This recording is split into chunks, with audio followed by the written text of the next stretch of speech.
On the 14th of August 2019, I left London to head towards Biarritz in France. I had to take some time out to clear my mind from recently moving to London. But most importantly, I had to understand, I had to be on my own because I needed to understand why I was so insecure of myself all the time, why I was so doubtful of myself all the time. Literally, I would question everything about myself. I would question everything that I would do or say on a day-to-day basis.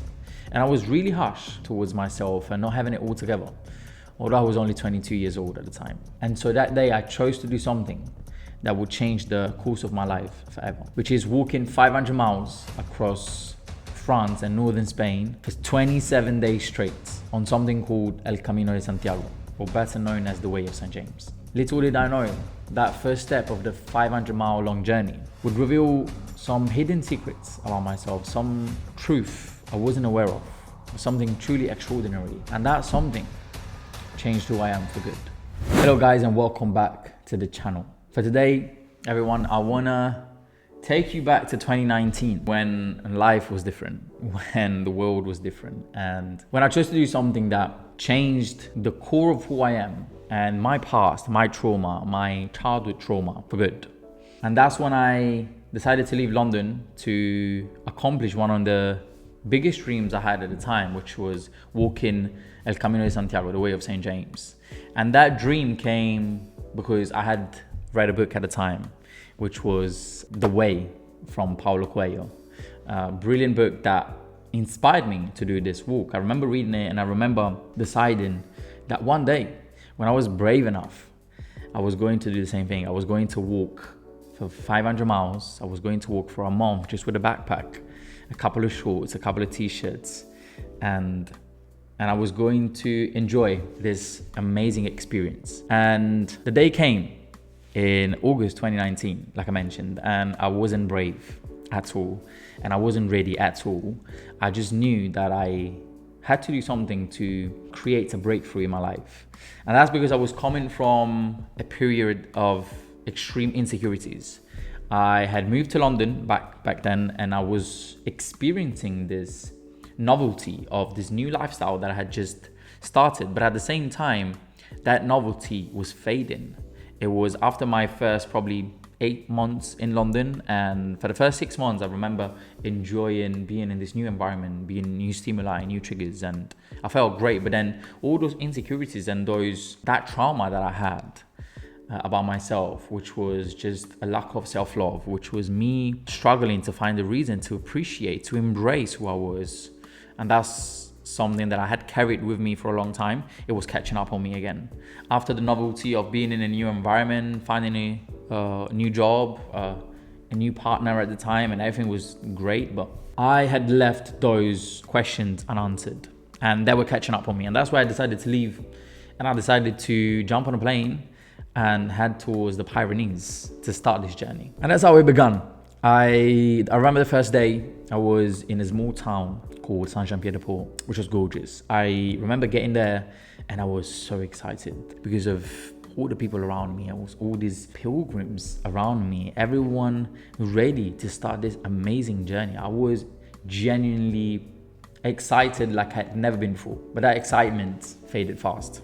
And that's because the first day, which was the day after I arrived at Saint-Jean-Pied-de-Port, was probably the worst day of El Camino. I was so scared. I started, and that's always the case, isn't it? When you start something that you dreamt of doing, the moment it becomes reality, it becomes real life and you're facing it, that excitement fades and something else takes over. The mind accepts that as reality, and now fears, doubts, insecurities, they all bubble up.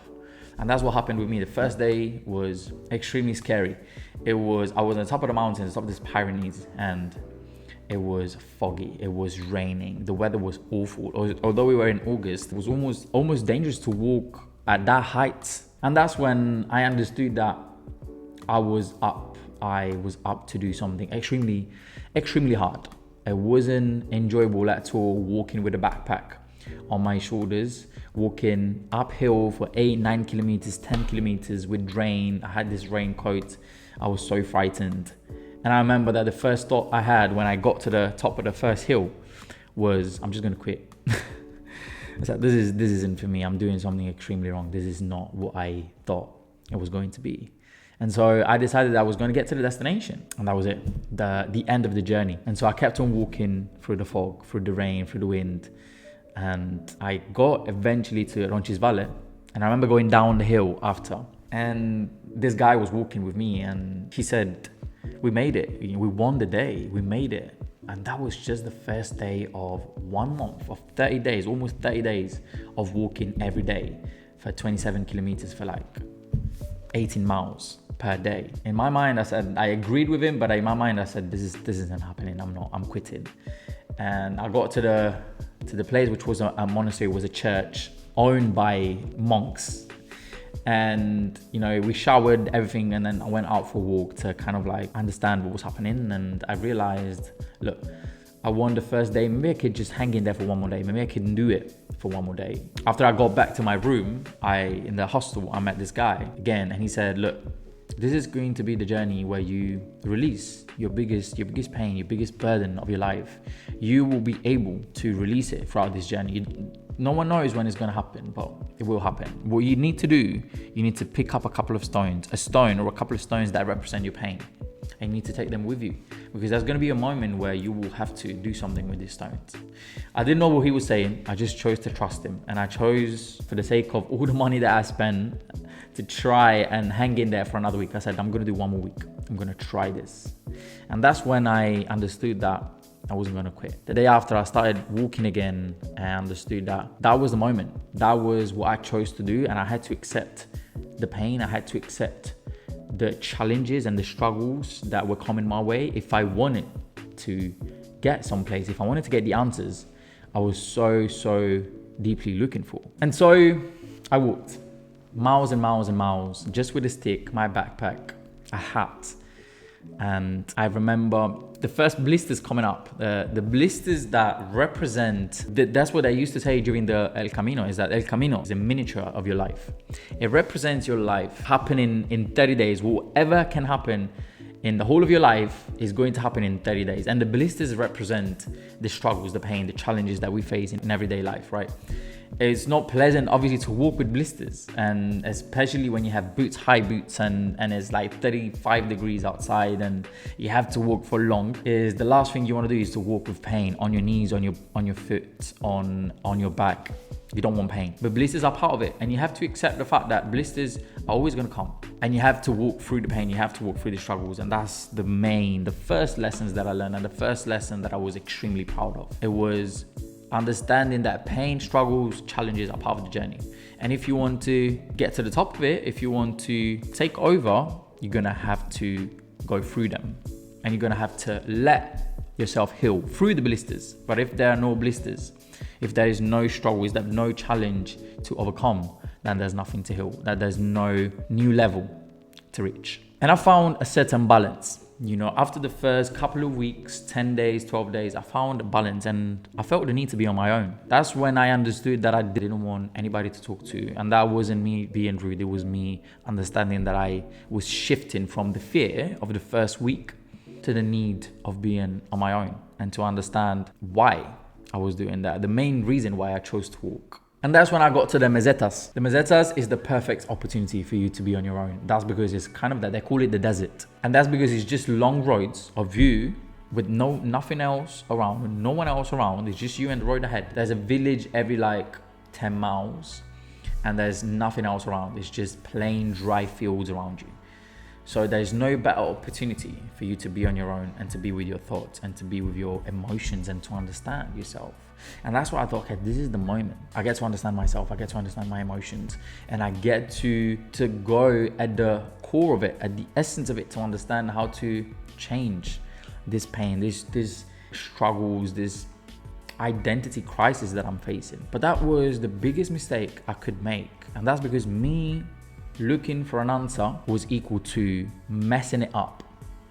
I couldn't find an answer. The more I looked for it, the more I stressed about it, the less opportunity I had to find it. And I remember once stopping at this cafe and meeting this person at the cafe, and this person said to me, if you want to find answers, you need to let go. You need to let El Camino do its magic. I had to let go of all the my needs to find answers, of all this necessity to understand the pain and the struggles that I was facing. And only by letting go, I was allowing El Camino, I was allowing the journey to take over, to take me wherever I needed to get in order to understand myself better. And I met this guy along the mesetas, along this part of El Camino called, he liked to be called the guru of the silence. And funny enough, he was Italian, and he was just this guy who found himself on the way, on El Camino. Without planning it, he found himself on the way. He decided to continue walking until destination, and he fell in love with it, and he chose to live on El Camino.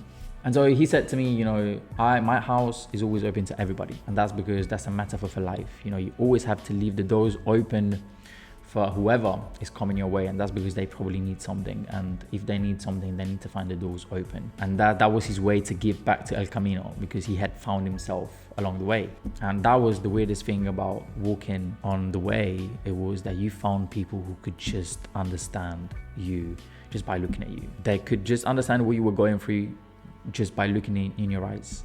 And this guy said to me, I can tell you're looking for something, and if you are looking for something, then you have to allow silence to take over, because only through silence that you'll be able to understand. You need to let the waters come down. You can never understand what's at the bottom of the ocean if the sea is rough. So you need to let it go still so that you can understand what's underneath it. And that was the sign for me to understand that I had to completely let go of every expectations to find answers. And that's when I really started enjoying the journey, laid into it, completely embraced just the magic of walking. I, so to speak, I kind of like left my body in a way, and I was just this soul walking without knowing, without having the urgency to understand things, or without knowing when I needed to get to the destination. It was just literally me completely detaching from myself and from the needs that I had to find answers. And so we got to last week.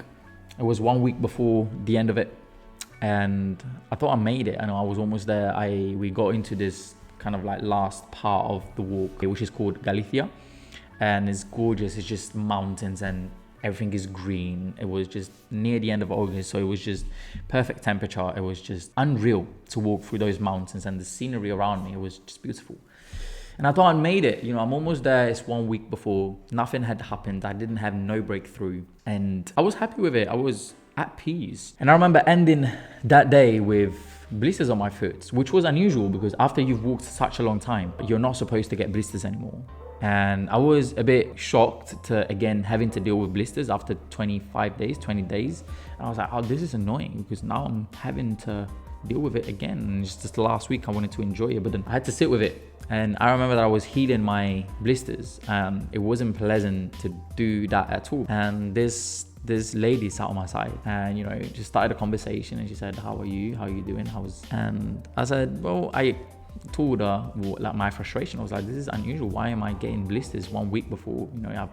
I thought my feet were good to go.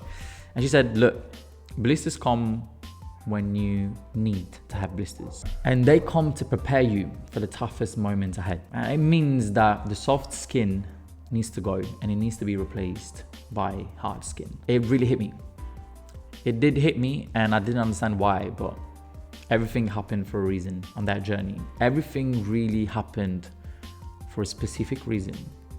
And before I knew it, I was walking on Ocebrero, which is this last mountain. It is considered to be one of the toughest hills. It's one of the steepest, and it's like probably 8 to 9 kilometers. And so I was walking up this mountain, and it was extremely hard. And that's when I had one of the toughest moments of the way. It was because I got fed up, and it all happened overnight.